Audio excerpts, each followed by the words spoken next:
শ্বশুর রতিকান্তবাবু আমাকে বাড়ির পেছনে ধানক্ষেতের দিকে ডেকে নিয়ে গিয়ে ফিসফিসিয়ে বললেন, লাবণী, তোমার রূপ আমাকে পাগল করে দিয়েছে, আমি তোমাকে চাই। আমি ভয়ে দিশেহারা হয়ে গেলাম। এই গল্পটি সম্পূর্ণ শুনলে আপনাদের পানি অটোমেটিক বের হয়ে যাবে, সো যত দ্রুত সম্ভব হাতের কাছে টিস্যু নিয়ে বসে পড়ো। বিছানার চাদর যেন নষ্ট না হয় সেটা সম্পূর্ণ খেয়াল রাখার অনুরোধ জানিয়ে গল্পটি এখন শুরু করব। তার আগে সর্বশেষ অনুরোধ, দয়া করে এমন পানি বের করার গল্প নিয়মিত শুনতে আমাদের চ্যানেলটি সকলেই সাবস্ক্রাইব করুন। ধন্যবাদ। কার্তিক মাসে সোনালি ধানক্ষেত, সন্ধ্যায় চারিদিকে শেয়ালের ডাক, দূরে গ্রামের বাঁশবনে কাশফুলের সাদা আভা। আমার স্বামী নীরব কাজের সন্ধানে ঢাকা গেছে, আমি শ্বশুরবাড়িতে একা। এই সুন্দর গ্রামের সবাইকে সরল মনে হয়, কিন্তু আমার শ্বশুরের মনে যে ভাব লুকিয়ে আছে তা ভাবলে শিউরে উঠি। শ্বশুর আমার দিকে এমনভাবে তাকান যা দেখলে আমার সারা শরীর ঘৃণায় কাঁপতে থাকে। প্রথমে ভেবেছিলাম হয়তো আমার ভুল ধারণা, কিন্তু আজ তিনি স্পষ্ট করেই আমাকে জানালেন তার অশুভ মনোভাব। ধানক্ষেতের মাঝে আমি দাঁড়িয়ে আছি, চারপাশে কোনো লোকজন নেই, শুধু শুনতে পাচ্ছি শ্বশুরের নিঃশ্বাসের শব্দ যা আমাকে ভয় দেখাচ্ছে। আমার সারা শরীর হিম হয়ে গেল।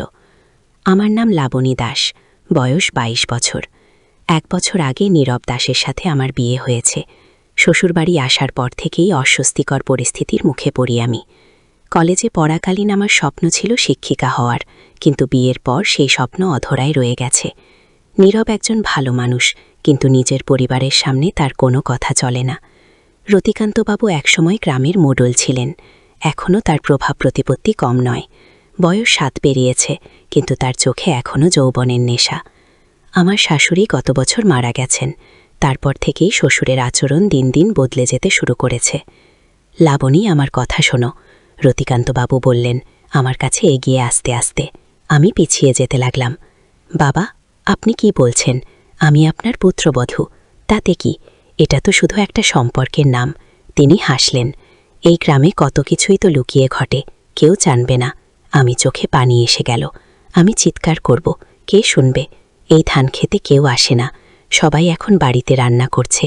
তিনি আরও কাছে এগিয়ে আসলেন। আমি ভাবলাম আমার জীবন এখানেই শেষ হয়ে যাবে। আমার স্বামী নীরব কি ভাববে? কেউ আমার কথা বিশ্বাস করবে? এই গ্রামের রতিকান্তবাবুর এত প্রভাব যে সবাই তারই কথা বিশ্বাস করবে। এমন সময় দূর থেকে একটা আওয়াজ ভেসে এলো, ওই যে, কে ওখানে? রতিকান্তবাবু চমকে উঠলেন। তিনি আমার দিকে তাকিয়ে বললেন, আজ তোমার রক্ষা, কিন্তু মনে রেখো, এটা শেষ নয়। তারপর তিনি ধানক্ষেত থেকে দ্রুত বেরিয়ে গেলেন। আমি দেখলাম আমাদের গ্রামের স্কুল শিক্ষক অমিতদা এদিকেই আসছেন। আমি কাঁদতে কাঁদতে ধানক্ষেত থেকে বের হয়ে এলাম। কি হয়েছে লাবণী? অমিতদা জিজ্ঞেস করলেন। আমি কিছু বলতে পারলাম না, শুধু মাথা নেড়ে জানালাম যে কিছুই হয়নি। কিন্তু অমিতদা যেন আমার চোখে সব পড়ে নিলেন। চলো, তোমাকে বাড়ি পৌঁছে দেই, তিনি বললেন। সেই রাতে আমি চোখের পাতা বন্ধ করতে পারিনি। বারবার ভেবেছি কি করা উচিত। নীরবকে সব বলে দেওয়া উচিত, কিন্তু নীরব তার বাবাকে অত্যন্ত শ্রদ্ধা করে। সে কি আমার কথা বিশ্বাস করবে? আমি তো তার স্ত্রী মাত্র, আর ওই হচ্ছেন তার বাবা, যিনি তাকে মানুষ করেছেন। পরদিন সকালে নীরবের ফোন এলো। সে জানালো আরও কিছুদিন ঢাকায় থাকতে হবে। আমার বুক শুকিয়ে গেল। কি হলো? তোমার গলার স্বর অন্যরকম লাগছে। নীরব জিজ্ঞেস করল। না, কিছু না, আমি মিথ্যা বললাম। কবে ফিরবে? সপ্তাহখানেক লাগবে। তুমি ঠিক আছো তো? হ্যাঁ, আমি ঠিক আছি। আমি আবারও মিথ্যা বললাম। ফোন রেখে আমি অন্ধকারে তাকিয়ে রইলাম। আর 1 সপ্তাহ, এই 7টা দিন আমি কিভাবে বাঁচব? রতিকান্তবাবু, আবার যদি। আমি সিদ্ধান্ত নিলাম, আর অপেক্ষা করব না, আমি পালিয়ে যাব। কিন্তু কোথায় যাব? থাকায় নীরবের কাছে? কিন্তু তাকে কি বলবো? আমার বাবার বাড়ি না, তারা তো আমাকে ফিরিয়ে দেবেন, বলবেন শ্বশুরবাড়িতে মেয়েদের এসব সহ্য করতেই হয়। আমি জিনিসপত্র গোছাতে লাগলাম। দুপুরে কেউ যখন আমার খোঁজ করবে না, তখন আমি বেরিয়ে পড়ব। কিন্তু কোথায় যাব? হঠাৎ দরজায় টোকা পড়ল। কে? আমি রাধা, শোনা গেল। রাধা আমার বয়সী একটি মেয়ে, পাশের বাড়ির। স্কুলে আমরা একসাথে পড়েছি। এখন সেও বিয়ে হয়ে স্বামীর বাড়িতে থাকে, কিন্তু মাঝে মাঝে বাপের বাড়িতে আসে। আমি দরজা খুললাম। কি ব্যাপার রাধা? তোকে একটা খবর দিতে এসেছি। রাধা ফিসফিস করে বলল, তোর শ্বশুর নাকি সারা গ্রামে বলে বেড়াচ্ছে তুই নাকি চরিত্রহীন, অন্য পুরুষের সাথে। রাধা চুপ করল। আমি বিস্ময়ে হতবাক হয়ে গেলাম। কি বলছিস তুই? হ্যাঁ, আমি নিজে শুনেছি। আমার বাবাকে বলছিল। আমি জানালার পাশে দাঁড়িয়ে সব শুনেছি। আমার পা কাঁপতে লাগল। কিন্তু আমি তো কিছুই করিনি। সেই তো কাল গো। আমি জানি তুই কিছু করিসনি। এই রতিকান্ত কাকু এরকম। রাধা বলল, জানিস, আমার চাচাতো বোন মালতীর সাথেও একবার। ও, তাহলে এখন আমি কি করব? আমি কাঁদতে লাগলাম। তাই তো তোকে বলতে এসেছি। আমি অমিত স্যারের সাথে কথা বলেছি। উনি বলেছেন তোকে সাহায্য করবেন গো। অমিতদা, কিন্তু কিভাবে? চল আমার সাথে, উনি তোর জন্য অপেক্ষা করছেন। রাধা বলল, আমি বিধায় পড়লাম, কিন্তু উনি কিন্তু নয়। তুই যদি এখানে থাকিস তোর সর্বনাশ হবে। রতিকান্ত কাকু সারা গ্রামে তোর নামে কুচ্ছা ছড়াচ্ছে, যদি নীরবদা শুনে ফেলে। আমি রাধার সাথে চলে গেলাম। গ্রামের প্রান্তে বাঁশবনের পাশে একটি ছোট বাড়িতে অমিতদা থাকেন। তিনি স্কুলে পড়ান, কিন্তু গ্রামের সবাই তাকে সম্মান করে। অমিতদা আমাদের দেখে উঠে দাঁড়ালেন। এসো লাবণী, আমি সব শুনেছি গো। দাদা, আমি কি করব? কি করব আমি? কাঁদতে লাগলাম। শান্ত হও, আমি তোমাকে সাহায্য করব, কিন্তু তোমাকে সাহসী হতে হবে। অমিতদা বললেন, কিন্তু আমি বুঝতে পারছি না রতিকান্তবাবু এমন করছেন কেন। কাল তিনি আমাকে গিয়ে। আমি লজ্জায় থেমে গেলাম। শুধু তুমি ন লাবণী, রতিকান্ত এরকম অনেক মেয়ের সাথে করেছে। অমিতদা বললেন, এবং যখন তারা তাকে প্রত্যাখ্যান করে তখন তিনি তাদের চরিত্র নষ্ট করে দেন গো। কিন্তু লোকজন তার কথা বিশ্বাস করে কেন? আমি জিজ্ঞেস করলাম। কারণ তিনি এই গ্রামের মোট ধনী লোক, তার ভয়ে কেউ কিছু বলে না। অমিতদা বললেন, কিন্তু এবার আমরা চুপ করে থাকব না। আগে আমরা। আমি অবাক হয়ে জিজ্ঞেস করলাম, হ্যাঁ আমরা? রাধা জবাব দিল, আমি শুধু একা আসিনি, আরও অনেকেই আছে যারা রতিকান্ত কাকুর হাতে ভুক্তভোগী গো। কিন্তু তোরা সবাই চুপ করেছিলি কেন? আমি জিজ্ঞেস করলাম। ভয়ে, রাধা বলল, যে কথা বলে তাকে গ্রাম ছাড়তে হয়। কিন্তু এবার আমরা সবাই একজোট হয়েছি গো। আমি বিস্ময়ে তাকিয়ে রইলাম। কিন্তু কিভাবে? নীরব কি আমার কথা বিশ্বাস করবে? আমরা এর প্রমাণ সংগ্রহ করেছি। অমিতদা বললেন, এখন আমাদের যা করতে হবে তা হল। সেই দিন সন্ধ্যায় অমিতদার বাড়িতে অনেকেই জমা হলেন। সবাই যেন একটা ষড়যন্ত্রের জালে জড়িয়ে পড়েছেন। আমি শুনে অবাক হলাম যে রাধা যা বলেছিল তা সত্যি। রতিকান্তবাবু শুধু আমার সাথে নয়, গ্রামের আরও অনেক মেয়ের সাথে এমন আচরণ করেছেন। আমার বোনের সাথেও এমন করেছিল, বললেন রঘুদা, গ্রামের একজন চাষি। কিন্তু আমরা কিছু বলতে পারিনি। তারপর আমার বোন আত্মহত্যা করল গো। আমি চমকে উঠলাম। আত্মহত্যা? হ্যাঁ, 3 বছর আগের কথা রঘুদা বললেন। সবাই ভাবল প্রেমে ব্যর্থ হয়ে সে আত্মহত্যা করেছে, কিন্তু আসল কারণ ছিল রতিকান্ত। আমাদের পরিবারকে সে হুমকি দিয়েছিল যদি আমরা মুখ খুলি।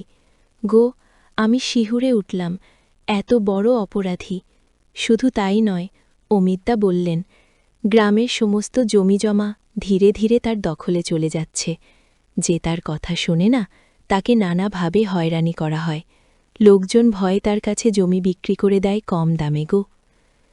কিন্তু এখন আমরা আর চুপ করে থাকব না, বললেন মাধব কাকা, গ্রামের প্রবীণ একজন লোক।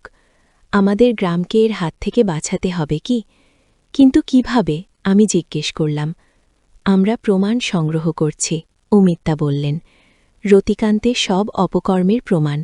আমরা ভিডিও অডিও রেকর্ডিং করেছি, যেখানে সে গ্রামের লোকজনকে হুমকি দিচ্ছে, ঘুষ নিচ্ছে।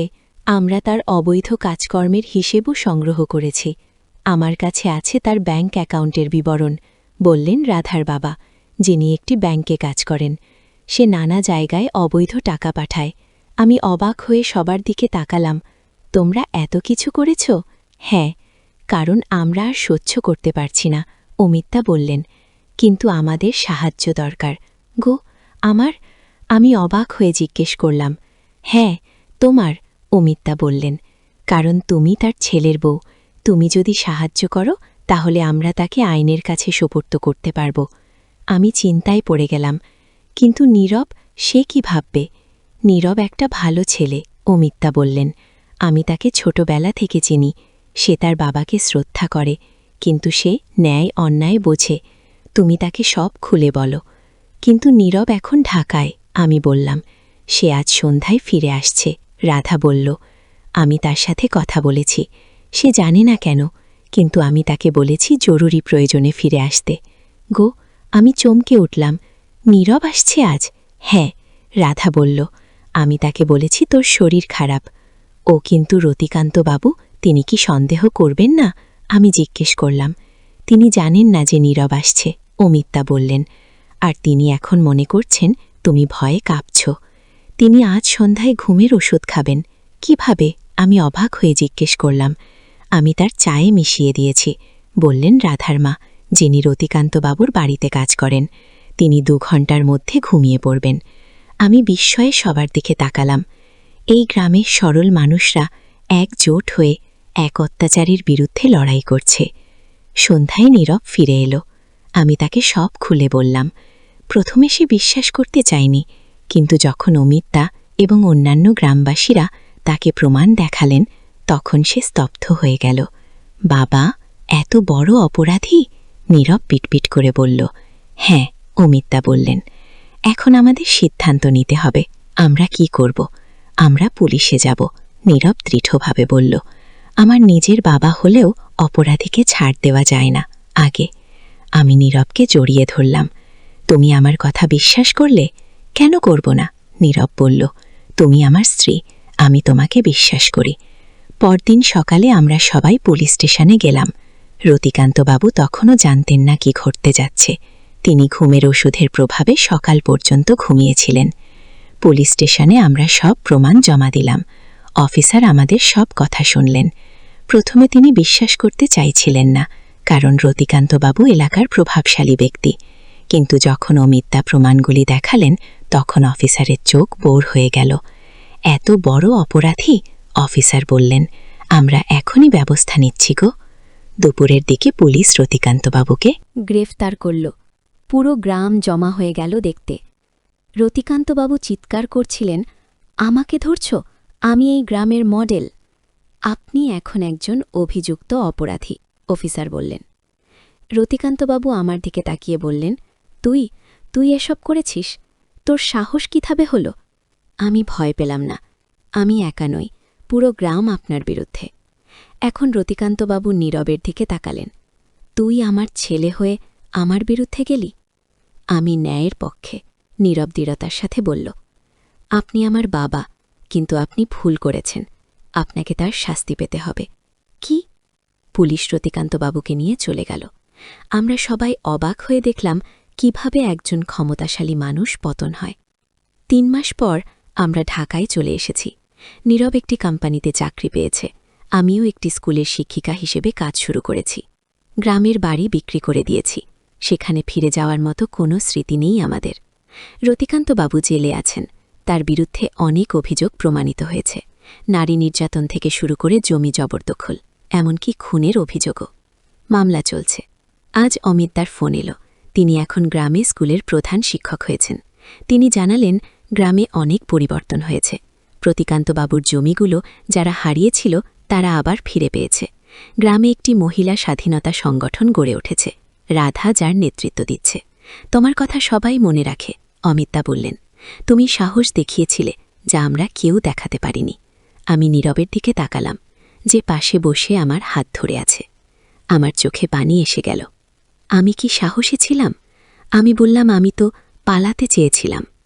কিন্তু শেষে তুমি লড়েছিলে, নীরব বলল। আমি তোমাকে নিয়ে গর্বিত। অমিতার ফোন রাখার পর আমি ভাবতে লাগলাম, জীবন কত অদ্ভুত। কখনো মনে হয়েছিল আমার জীবন ধ্বংস হয়ে যাবে, কিন্তু এখন দেখছি সেই সংকটই আমাকে নতুন জীবন দিয়েছে। আমার স্বপ্ন পূরণ হয়েছে, আমি শিক্ষিকা হয়েছি, আমার স্বামীর সাথে সম্পর্ক আরও গভীর হয়েছে। আমি এখন বুঝতে পারি ভয় পাওয়া ঠিক নয়, অন্যায়ের বিরুদ্ধে দাঁড়াতে হয়, তবেই পরিবর্তন আসে। একদিন সকালে অফিসে যাওয়ার আগে আমি বারান্দায় দাঁড়িয়ে ঢাকার ব্যস্ত রাস্তাগুলো দেখছিলাম। নীরব পেছন থেকে এসে আমাকে জড়িয়ে ধরল। কি ভাবছ? সে জিজ্ঞেস করল। ভাবছিলাম আমাদের গল্পটা কেমন এক অদ্ভুত মোড় নিল। আমি বললাম, থানু খেতে দাঁড়িয়ে কখনো ভাবিনি আমরা এভাবে ঢাকায় থাকব। জীবন এমনি। নীরব বলল, কখন কোন মোড় নেয় কেউ জানে না। আগে 1 মাস পরে আমি জানতে পারলাম আমি মা হতে চলেছি। আমাদের জীবনে আবার নতুন অধ্যায় শুরু হতে চলেছে। নীরব খুশিতে আটখানা। আমাদের পাশের ফ্ল্যাটে এক নতুন পরিবার এসেছে। মালিক একজন বয়স্ক মহিলা, তার ছেলে, বৌমা এবং একটি মেয়ে। 2 দিন আগে আমাদের সাথে পরিচয় হয়েছে। মহিলা দেখতে ভদ্র, কিন্তু তার চোখে একটা অদ্ভুত চাহনি আছে। আজ সকালে লিফটে ওঠার সময় তিনি আমাকে বললেন, তোমার রূপ দেখে আমার ছেলে মুগ্ধ হয়েছে।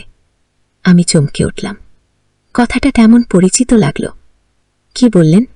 আমি জিজ্ঞেস করলাম। আমার ছেলে তোমাকে পছন্দ করে, মহিলা বললেন। তুমি তো গর্ভবতী। কিন্তু আমি দ্রুত লিফট থেকে বের হয়ে এলাম। মাথা ঘুরছিল আমার। বাসায় ফিরে এসে নীরবকে সব বললাম। সে গম্ভীর হয়ে গেল। এটা হতে পারে না, সে বলল। আমরা পাশের ফ্ল্যাটের সম্পর্কে খোঁজ নেব। আমরা খোঁজ নিয়ে জানতে পারলাম সেই মহিলা আসলে রতিকান্ত বাবুর বোন। তিনি আমাদের ট্র্যাক করে এখানে এসেছেন। তার ছেলে কোনো বিষয়ে জড়িত নয়, তিনি নিজেই একা এসেছেন। আমি ভয় পেয়ে গেলাম। আবার কি সেই অন্ধকার আমাদের গ্রাস করবে? না, নীরব দৃঢ়তার সাথে বলল,